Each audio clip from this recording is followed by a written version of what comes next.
livro do Apocalipse tem algumas divisões. Eu disse para vocês no começo que aquela divisão tripartite que diz as coisas que são, que foram e que hão de vir, ele permeia o livro todo.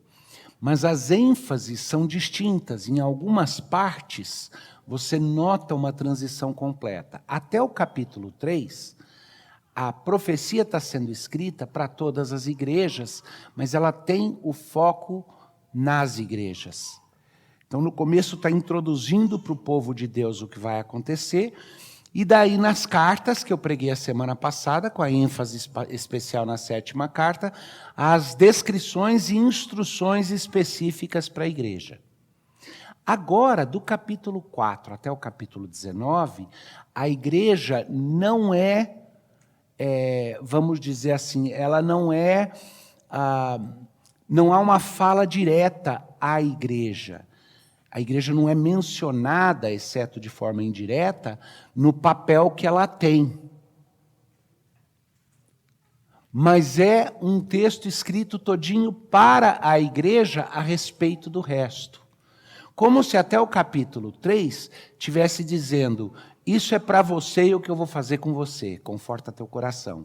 A partir do capítulo 4, ele vai dizer: agora senta aí e assiste o que eu vou fazer. Tem um poema caipira, que a primeira vez que eu ouvi o Lima Duarte declamando esse poema num programa que tinha de música raiz brasileira, de poesias e tal. E eu não vou conseguir imitar direitinho, e hoje em dia imitar politicamente dá um problemão, né? Você imita um sotaque, você começa a falar um português ou começa a falar lá com aquele lindo sotaque do Recife, aí alguém já fica bravo, então não vou imitar. Mas o poema é espetacular, porque o poema conta a história de um homem que, de repente, se viu no meio da caatinga, da mata, face a face com uma onça. E ele tinha um punhalzinho. E aí ele faz uma oração. Valei-me Deus. E aí ele diz: se tu é amigo dessa onça, fazei com que ela me mate de uma patada só. Não consigo segurar o sotaque, não tem jeito. De uma patada só, mas ele continua a oração. Se o senhor for meu amigo, fazei com que eu mate essa bicha com a minha quicezinha. Mas, se tu não for nem meu amigo, nem amigo da onça, se assenta naquele toco que tu vai ver a batalha da tua vida.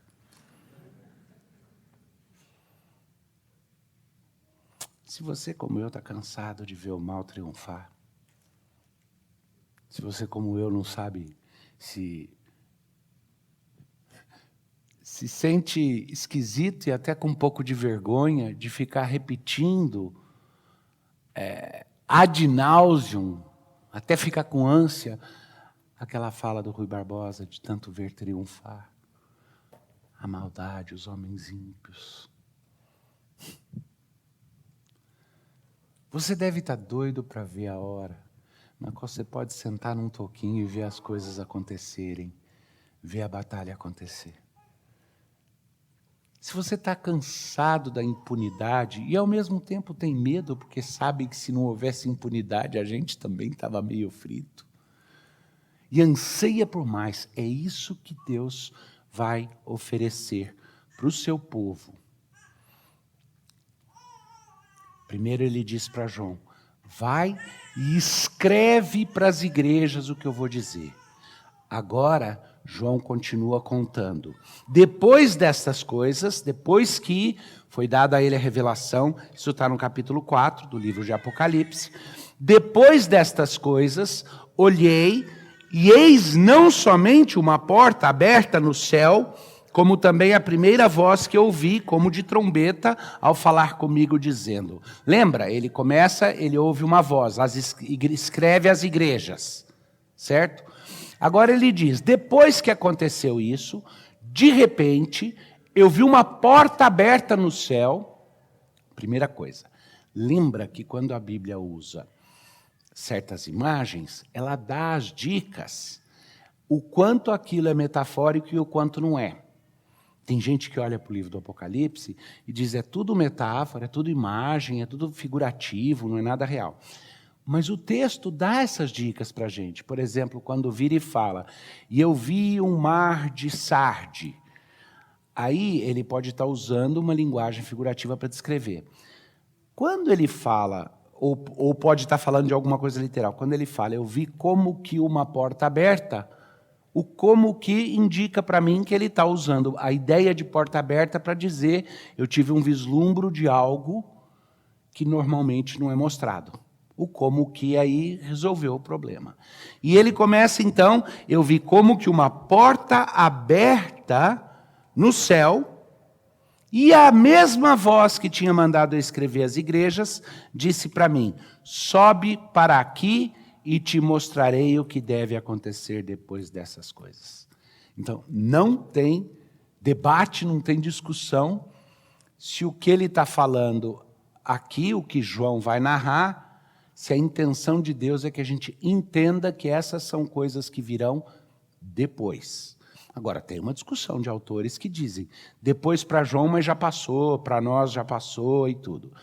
Eu não vou entrar nesse debate, eu tenho dificuldade por uma série de questões relacionadas ao próprio texto, em entender diferente, e creio que, quando ele fala, depois dessas coisas, escreve agora o que vai acontecer depois dessas coisas, ele está falando depois dessas coisas todas que foram endereçadas nas cartas às igrejas. E como falei a semana passada, eu creio que aquelas cartas diziam respeito ao mesmo tempo a igrejas locais, a pontos que são arquétipos e também a uma sequência de momentos históricos na vida da igreja. Então aqui eu creio que está o anúncio do próprio texto de que o que vem pela frente agora é um vislumbre profético das coisas que vão acontecer depois daquelas coisas. Tá? Imediatamente, João diz, eu me achei em espírito e eis armado no céu um trono e no trono alguém sentado. João aí está sendo levado para um outro lugar ou para um outro tempo? Veja, vamos pensar assim, Deus é atemporal, certo? Então, para Deus, não tem passado, presente e futuro se discutiram ao mesmo tempo. Não é que Deus viaja no tempo, é que tudo isso está acontecendo para Deus ao mesmo tempo. Mas Ele nos criou como seres temporais, toda a criação é temporal. João, então, foi para o seu futuro, para o futuro dele, que também é o nosso. Tá? E ele diz com toda clareza, imediatamente me achei em espírito, e eis armado no céu um trono, e no trono alguém sentado. E esse que se acha assentado é semelhante no aspecto à pedra de jaspe e de sardônio, e ao redor do trono há um arco-íris semelhante no aspecto à esmeralda. Cores, não dá para ter certeza, mas sardônio provavelmente é diamante, brilhante, coisa assim. A jaspe é verde, é vermelha, e a esmeralda é verde, normalmente, tem algumas variações. Mas o que ele descreve é, quando eu cheguei naquele lugar, eu vi que era uma sala do trono e havia alguém assentado no trono. Esse é o primeiro ponto que eu quero que vocês lembrem a todo instante. Não há um momento no qual o trono não esteja ocupado. A nossa vida é uma luta por tronos. Como que chamava lá? Tinha uma série que tinha isso no nome, né? Jogo de Tronos. A nossa vida é um jogo de tronos. A gente quer governar, a gente quer reinar, a gente quer sentar no trono da nossa vida, mas em alguns momentos é mais confortável ter outra pessoa sentada no trono da nossa vida. Tá? Por exemplo, na política, a gente anseia, a gente fica preso numa luta entre sentimentos emancipatórios revolucionários e, ao mesmo tempo, a vontade de ditadores. Isso faz parte, sei lá, da nossa herança jesuíta. A gente precisa, como disse o Veloso, a gente precisa de ridículos tiranos o tempo inteiro. A gente meio que quer alguém que nos diga o que fazer. A gente ressente quem manda, mas a gente precisa de alguém no trono. No final das contas, é a gente que quer sentar no trono da vida. Nossa e dos outros. E o primeiro lembrete é: há alguém que se assenta num trono real o tempo inteiro. Na hora que você estiver bem bravo com Deus por causa da sua vida, e não quiser admitir que a braveza é com Deus, vida, essa vida é ruim, isso não podia me acontecer. Que é isso? Ô louco, não pode. Lembra que existe alguém sentado no trono decidindo cada momento. Decidindo todas as batalhas cósmicas, no macro e no micro.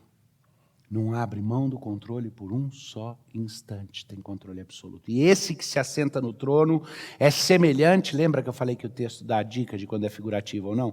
Quando fala é semelhante, está na cara que ele vai usar algum tipo de imagem, mas não está dizendo que é aquilo. Então não adianta querer sentar e desenhar o rosto de Jesus como um diamante lapidado, pintar ele partes de transparente, partes de vermelho.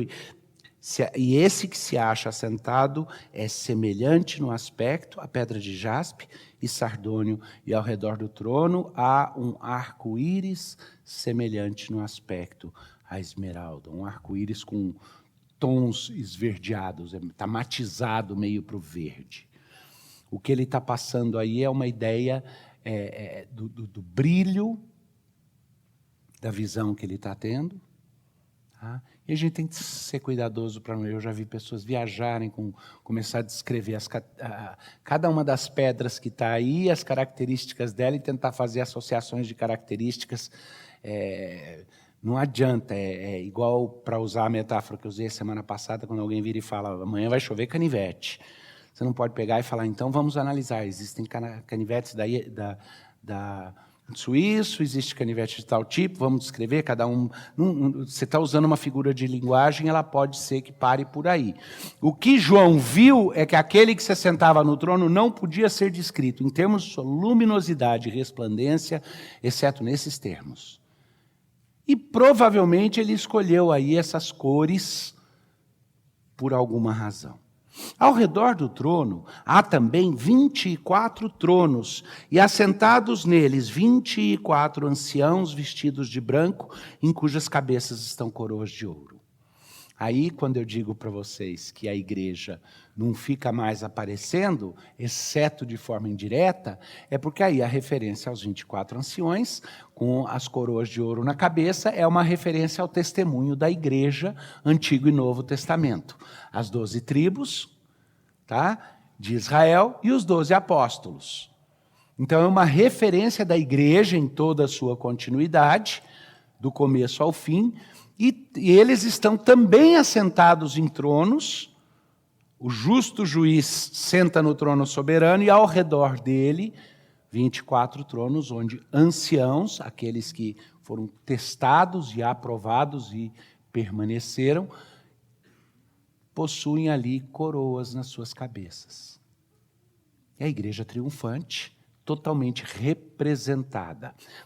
Quando eu ensino para vocês sobre os oficiais da igreja, os presbíteros, eu digo que os presbíteros não são deputados, representantes do povo, no sentido de que os constituintes os elegem para lutar pelos seus interesses, mas que o povo de Deus está representado no conselho.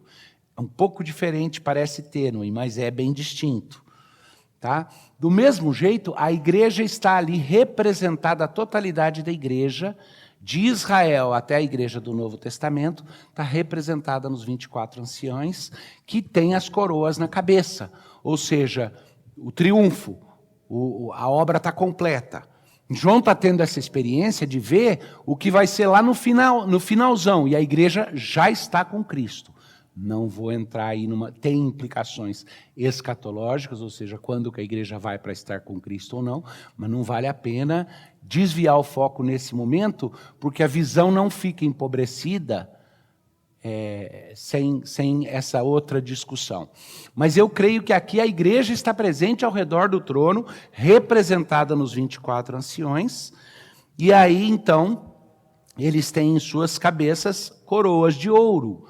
Lembra da promessa? Aquele que resistir até o final daria a coroa. Escreve a igreja de Sardes escreve. Aí diz, aquele que triunfar até o final será vencedor. Escreve a igreja em Filadélfia, aquele que permanecer fiel receberá uma coroa. A igreja recebeu ali a coroa, tá? E nós estamos representados nesses anciões. E aí diz assim, do trono saem relâmpagos, vozes e trovões, e diante do trono ardem 7 tochas de fogo, que são os 7 Espíritos de Deus. A ideia do relâmpago, do trovão, das vozes, é a profecia, é o julgamento. É a verdade sendo proferida do trono. Então, se amarra nesse segundo gancho. Em nenhum momento Jesus deixa de estar no trono. Segundo, não é verdade que Deus vai relevar ou deixar de julgar tudo o que acontece. Deus vai julgar. Vai julgar esse mundo, vai julgar. Nós não passaremos pela condenação, porque no nosso julgamento o sangue de Cristo nos cobre, o sangue do Cordeiro. Mas não há nada nesse mundo que não vai ser julgado. Nenhuma injustiça que vai ser esquecida. Nenhuma deturpação que vai ser ignorada. É líquido e certo que do trono de Deus saem os relâmpagos, as vozes e os trovões da verdade implacável que vai ser dita. Pode descansar em paz. O mal não vai triunfar.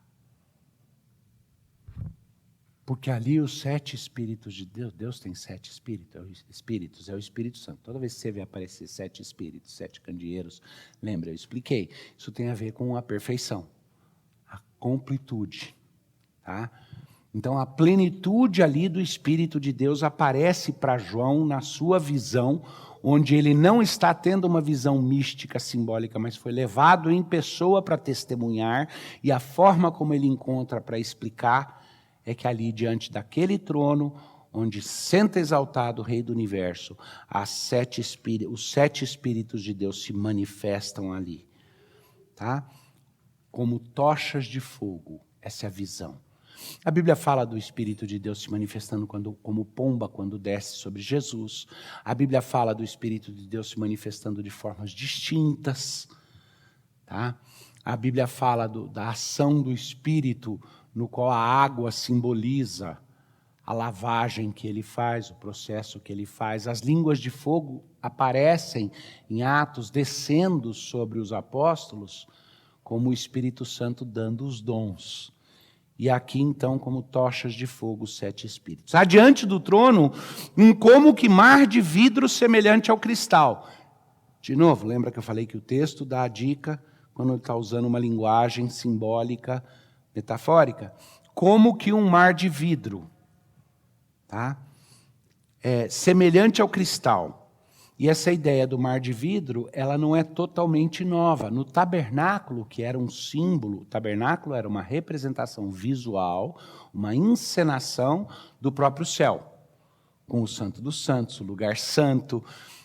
Para você entrar no lugar santo, o sacerdote que ia trazer o sacrifício, após ter sacrificado um cordeiro, lavava as suas mãos numa pia, tá? Que era chamada de mar de vidro. E nessa pia onde ele lavava as suas mãos, ele lavava as mãos daquele sangue, que não era considerado sujeira, era um sangue que purifica.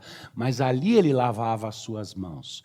E aqui a referência, então, João, como bom judeu, cresceu conhecendo esse sistema do tabernáculo e depois do templo, ele diz, diante do trono, um como que mar de vidro semelhante ao cristal, e também no meio do trono e à volta do trono, 4 seres viventes, cheios de olhos por diante e por detrás. Essa questão dos 4 seres viventes sempre fica muito na dúvida, na cabeça das pessoas, o que eles representam. Tá? Se de fato a igreja está representada nos 24 anciãos, a plenitude do Espírito de Deus ali representada também. O que são esses 4 seres viventes? A descrição deles nos dá uma dica.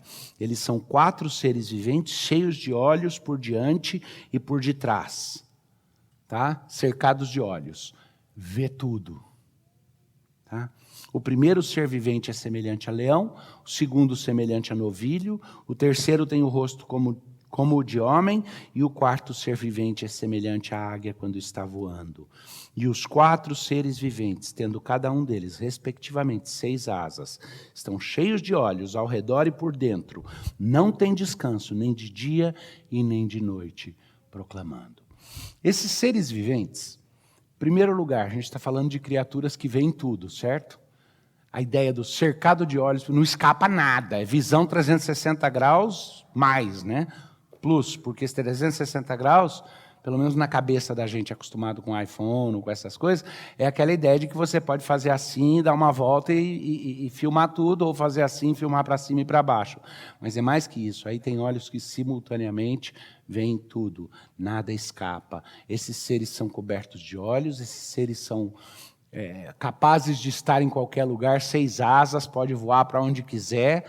Esses seres são diferentes entre si, e há muita especulação de autores e comentaristas do porquê cada um dos animais representados. Há uma certa ideia que parece, talvez até faça sentido, mas não dá para bater o martelo, porque é um trailer, não é o filme final, mas a ideia de que eles representariam algumas das tribos de Israel, porque, de fato, nos estandartes de algumas das tribos de Israel aparecem algumas dessas figuras. Mas essas figuras aparecem lá em Daniel também, já preguei sobre isso. Então não dá para fechar e dizer o que é. Mas o interessante é que esses seres extremamente perspicazes, capazes, meio que presentes em todo lugar, diferente de Deus que é onipresente, mas não porque viaja de um lugar. Esses seriam seres que seriam capazes de estar de um lugar para outro o tempo inteiro. Esses são seres que veem tudo. Nada escapa a eles. A visão que você não tem e que eu não tenho, eles têm. De todas as coisas. E esses seres estão ao redor do trono de Deus, sem descanso, nem de dia nem de noite, proclamando: Santo, Santo, Santo é o Senhor Deus poderoso, aquele que era e que há de vir. A função desses seres é proclamar e testemunhar a santidade, o poder e a maravilha do Senhor Deus. Aquele que é o Alfa e o Ômega, aquele que era e que há de vir. Eu falei para vocês, a primeira coisa, há alguém sentado no trono. Segundo, há alguém que está julgando tudo do trono. Terceiro, há testemunhas que estão lá, vendo a sua luta e a minha. E a função deles é glorificar a Deus e dizer: ninguém há como Ele. Santo, Santo, Santo. A sala do trono está no lugar certinho. As coisas estão no seu lugar. O universo está equilibrado e balanceado. A nossa experiência é didática. Mas a santidade de Deus é assegurada. E João teve a possibilidade de ver aquilo e contar para a gente. De ser levado para um tempo que ainda não foi, para que as nossas saudades de um tempo que ainda não chegou só aumentasse. E ali, os 4 seres viventes dizem de dia e de noite sem descanso, proclamam a maravilha do que estão vendo. Mas interessante é o que acontece com a igreja quando ela ouve a proclamação da glória de Deus, quando ela ouve o testemunho daqueles seres viventes, quando ela vislumbra tudo isso. Porque no versículo 9 diz: quando esses seres viventes derem glória, honra e ações, nota os tempos verbais aqui, tá? Então, por exemplo, aqui João diz que ele foi levado. Imediatamente me achei e eis armado um trono. Ele está vendo o tempo presente, ele foi transportado e está vendo o tempo presente. Aí ele fala: esse que se acha, não é achava, ele não vai mais usar o passado.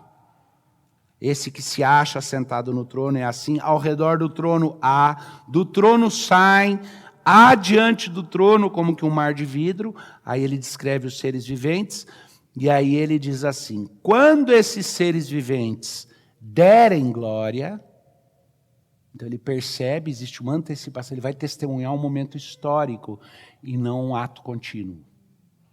Quando esses seres viventes derem glória, honra e ações de graça, Mas eles não fazem isso o tempo inteiro. Ele está experimentando um ato histórico, que não é um ato contínuo, mas ele está dando o peso de algo que vai acontecer com um quando. Aí fica difícil de entender. Não se você entendeu qual é o resultado, quando dele, o condicionamento. Quando esses seres derem glória, que é o tempo todo, quando esses seres viventes derem glória, honra e ações de graças ao que se encontra sentado no trono, ao que vive pelos séculos dos séculos, os 24 anciãos prostrar-se-ão diante daquele que se encontra sentado no trono. Adorarão o que vive pelos séculos dos séculos. E depois, depositarão as suas coroas diante do trono. Nós representados ali. A profecia, a promessa é essa. Aquele que está no trono, aquele que do trono julga todas as coisas, aquele que é soberano absoluto, aquele que é reconhecido por tudo que ele é, por quem conhece, por quem vê tudo, e nada escapa. Ele é adorado e a sua glória é declarada. E diante da declaração da sua glória, o que é que os santos de Deus representados nos 24 anciãos fazem? Tiram as suas coroas e depositam as suas coroas diante dos pés daquele que é o único que de fato merece tudo isso. E eles proclamam: Tu és digno, Senhor e Deus nosso, de receber a glória, a honra e o poder, porque todas as coisas tu criaste. Sim, por tua vontade vieram a existir e foram criadas. Nesse momento a igreja adora. Como é que os nossos irmãos pentecostais, tem um jargão que eles usam muitas vezes, eles falam, é para adorar de pé, não é? É algo assim, não é? Isso é para glorificar de pé, irmãos.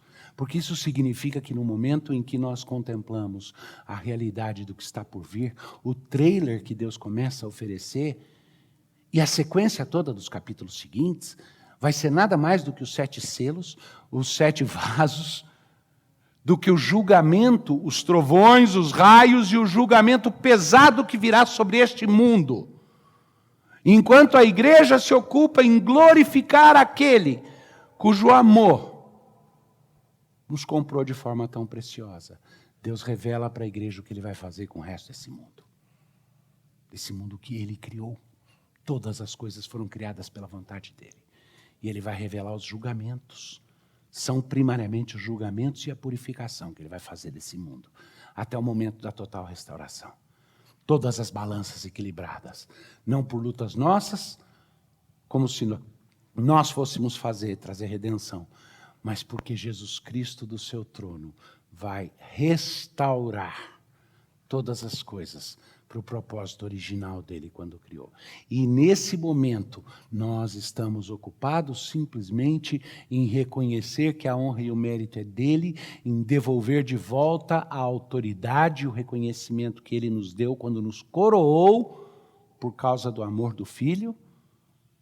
E nós depositamos de volta aquelas coroas e dizemos, tu és digno, só tu és digno de receber toda a glória, honra e poder. E aí nós reconhecemos, porque o Senhor criou todas as coisas e o Senhor restaura todas as coisas. Essa é a promessa, esse é o vislumbre do final.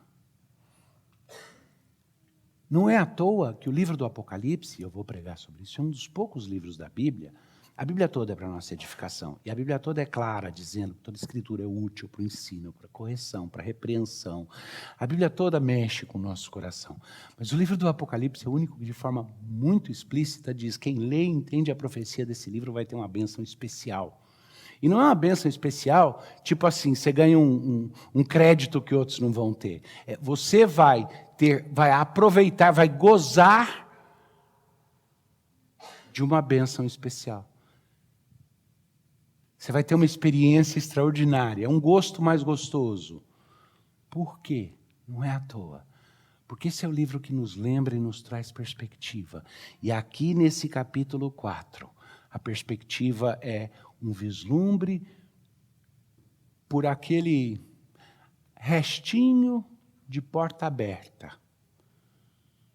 Porque a gente não recebe a informação e a explicação de tudo. João foi levado lá para nós, né? Para poder deixar registrado para nós, esse é o propósito. Mas para nós acaba sendo como aquela porta que tem uma réstia e por aquela réstia entra a luz e você consegue dar até uma espiadinha. Eu não vou falar espiar no buraco da fechadura porque isso é feio.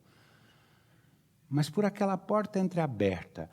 Igual os cachorrinhos da Adriana que quando ela está na sala de casa e ela deixa eles soltos, a porta que dá para a varanda de casa, que todos vocês conhecem, fica entreaberta, eles ficam paradinhos ali, enfiam o rosto assim e ficam espiando ela, olhando o que ela está fazendo. Certamente na esperança de que ela vai pegar uma pelinha, um corinho, alguma comidinha, um biscoitinho de cachorro e vai trazer para eles. Então eles ficam lá parados. E quando ela olha para eles, e eles percebem que ela está prestando atenção, aí eles sentam, porque essa é a expectativa, porque toda vez que vai dar comida, eles sentam. Eles ficam em pezinhos com aquele rostinho assim enfiadinho na porta olhando, e quando ela dá uma atenção e olha assim de longe, eles já sentam na expectativa de ganhar o biscoito. Aqui é diferente. Aqui a gente vê um vislumbre essa porta entreaberta maravilhosamente, porque Deus, no nosso irmão João, nos deu o trailer, nos antecipou e permitiu dar uma olhadinha na sala do trono para ser lembrado quem está lá. Mas, sobretudo, para ser lembrado aonde deve ir a nossa coroa. Tá?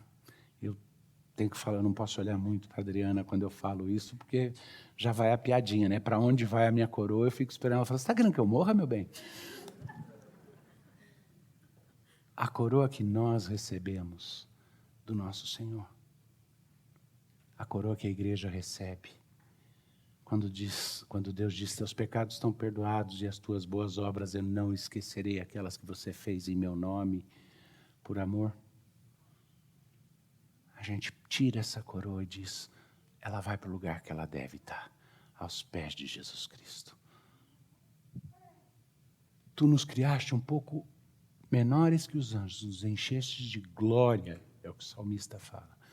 Tudo isso para que a gente possa vir e retornar àquela glória, ao único que é digno, porque todas as coisas foram criadas e vieram a existir por exercício da sua vontade. O Deus que te ama, o Deus que se relaciona com você na pessoa de Jesus Cristo, que assumiu a tua humanidade, não deixa de estar no trono por um segundo, de lá emite todos os seus julgamentos. Não é que eles tardam, mas não falham, não. Eles vêm na hora certinha. E seres viventes maiores que nós veem todas as coisas e proclamam quão implacável é a glória dele. E a nossa resposta, qualquer coroa que tu me der, Senhor, vai aos teus pés, porque só tu és digno. A igreja precisa começar a viver à luz dessa realidade já.